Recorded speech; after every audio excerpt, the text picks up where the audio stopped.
आप देख रहे हैं ऑफिशियल यूट्यूब चैनल professorsays.com। अस्सलाम वालेकुम व्यूअर्स, मैं हूं मुमताज़ मोहम्मद ख़ान, आपका होस्ट।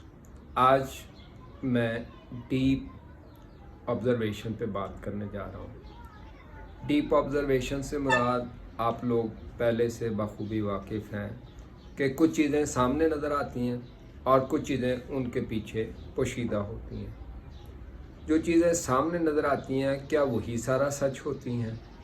तो ज़्यादातर लोग उसी बात को सबसे ज़्यादा सच समझते हैं और इसी बात को वो ऐनुल यकीन कहते हैं। और कुछ लोग कहते हैं कि नहीं, इनके पीछे कुछ और पोशीदा है, और जो इनके पीछे पोशीदा है वो असल सच्चाई है। अभी इस पे बहुत बहस रिसर्च में एग्जिस्ट करती है, लिटरेचर में एग्जिस्ट करती है, आम ज़िंदगी में एग्जिस्ट करती है। कॉन्स्पिरेसी थ्योरी भी कहीं डीप फिलॉसफी की ही बात करती है कि चीज़ों के पीछे चीज़ें छुपी होती हैं। और साइंटिफिक तहकीकात भी वो कहते हैं कि जो ज़ाहरी आदाद व शुमार हैं उनके पीछे भी कुछ और सच्चाइयाँ छुपी होती हैं, जिसकी वजह से उन चीज़ों को देखा जाता है। आजकल जैसे कोरोना से एक खौफ की लहर पूरी दुनिया में फैली हुई है, इसके पीछे भी बेतहाशा बातों का ज़िक्र है कि इसके पीछे कोई और चीज़ छुपी हुई है। कुछ का ये ख्याल है कि शायद ये एक इंटरनेशनल एजेंडे का हिस्सा है कि किस तरह से मैकेनिकल वर्ड से एक दफ़ा पूरी दुनिया को साकत करने का तजर्बा किया जा सके। कुछ लोग ये कहते हैं कि शायद किसी साजिश के तहत एक मुल्क को फंसाया गया और उस मुल्क ने वापस वो बाकी मुल्कों की तरफ कर दिया। कुछ लोग ये कहते हैं कि शायद ये यूरोपियन कंट्रीज़ की ताकत का अंदाज़ा लगाने के लिए उसको इस तरह से किया गया और कमज़ोर मुल्कों को चूँकि पहले ही कमज़ोर समझा जाता है, लिहाजा उनको टेस्ट ना करने का फ़ैसला किया गया। और इसी तरह से बहुत सारी डीप थिंकिंग की बातें चल रही हैं, पीछे फ़िलासफ़ीज़ की बात चल रही है।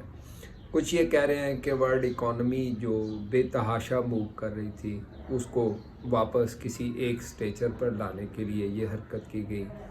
और कुछ लोगों का ये ख्याल है कि वर्चुअल वे से किस तरह से ज़िंदगी गुजारी जाए, उस वर्चुअल वे को इफ़ेक्टिव बनाने के लिए, जिसकी वजह से सोशल मीडिया, इंटरनेट और इसका इस्तेमाल जो है वो बेतहाशा बढ़ गया।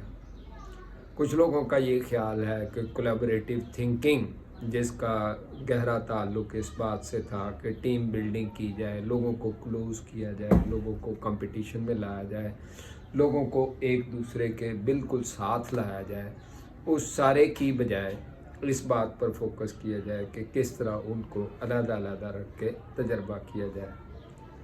ये तमाम चीज़ें जो हैं वो हमें डीप थिंकिंग की तरफ ले जाती हैं, इस चीज़ की तरफ ले जाती हैं कि सरफेस के नीचे कुछ न कुछ मौजूद है। मैं पहले भी बात कर चुका हूँ कि क्या कोरोना ने वाकई उतनी तबाही मचाई जितना मीडिया पर दिखाया जा रहा है। तो मेरा ख्याल है किसी से भी सवाल किया जाए तो उसका जवाब ये होगा, आंसर इज़ नो। लेकिन इसकी जो एक्सपोनेंशियल ग्रोथ का ज़िक्र किया जा रहा है कि ये बड़ी तेज़ी से फैलता है और इतनी तेज़ी से फैलता है कि सुबह से शाम होने तक बिल्कुल ही दुनिया की हैयत बदल सकती है, किसी मुल्क की हैयत बदल सकती है, किसी शहर का निज़ाम बदल सकता है, किसी गांव की ज़िंदगी टोटल लॉकडाउन या टोटल कर्फ्यू वाली शक्ल में चली जाती है। तो उसके ज़रिए एक ऐसा सा माफ़ाकुल फ़ितरत खौफ क्रिएट किया गया है कि उस खौफ की वजह से चाहे किसी मुल्क में गिनती के लोग इसका शिकार हैं जिनकी तादाद 100 में भी नहीं आती, और ये 100 तक पहुंचने का भी अरसा हफ्ता, 2 हफ्ते या बाज़ सूरतों में 1 माह तक मुहित है, लेकिन वहाँ पर भी उसी तरह का खौफ पैदा किया गया। तो इस सारे के पीछे डीप ट्रुथ को जानने की ज़रूरत है। अब ये जो सतही बातें हैं, इन सतही बातों से मैं देख रहा था कि लोग कहते हैं कि आप घर में मुक़य्यद रहें, तो वो उन्हें लगता है ये भी ठीक है। इससे बेतहाशा अमवात होंगी, उन्हें लगता है ये भी ठीक है। इसमें सिर्फ़ 1% अमवात होंगी, उन्हें लगता है ये भी ठीक है। इसमें 0.1% अमवात होंगी तो उन्हें ये बात भी ठीक लगती है। इससे करोड़ों लोग जो हैं वो सतह अर्ज़ पर ख़त्म हो जाएंगे, उन्हें लगता है ये भी ठीक है। इसका एक देसी इलाज है तो उन्हें लगता है ये भी ठीक है। कल ही एक डॉक्टर साहब इसका इलाज जो थे वो एक्सरसाइज बता रहे थे तो उन्हें लगता है ये भी ठीक है। किसी और को लगता है कि जी खुराक के ज़रिए इसका इलाज है तो वो ये भी ठीक है। मेरा बाहर का कहने का मकसद यही था कि इस पे जितने अक्ल व दानिश के लोग हैं उनको डीप ट्रुथ को जानने की ज़रूरत है, सतह के पीछे जाने की ज़रूरत है कि क्या ये सतही चीज़ें ही सच्चाई हैं या इनके पीछे जो मौजूद चीज़ें हैं वो सच्चाई बनती हैं। तो ये चीज़ जानना जो है वो इसमें इंतहाई ज़रूरी है। उम्मीद है आपको ये बातें ठीक लगी होंगी, और अगर ऐसा है तो इसको प्लीज़ शेयर कीजिए, सब्सक्राइब कीजिए। आपकी तवज्जो का बहुत बहुत शुक्रिया।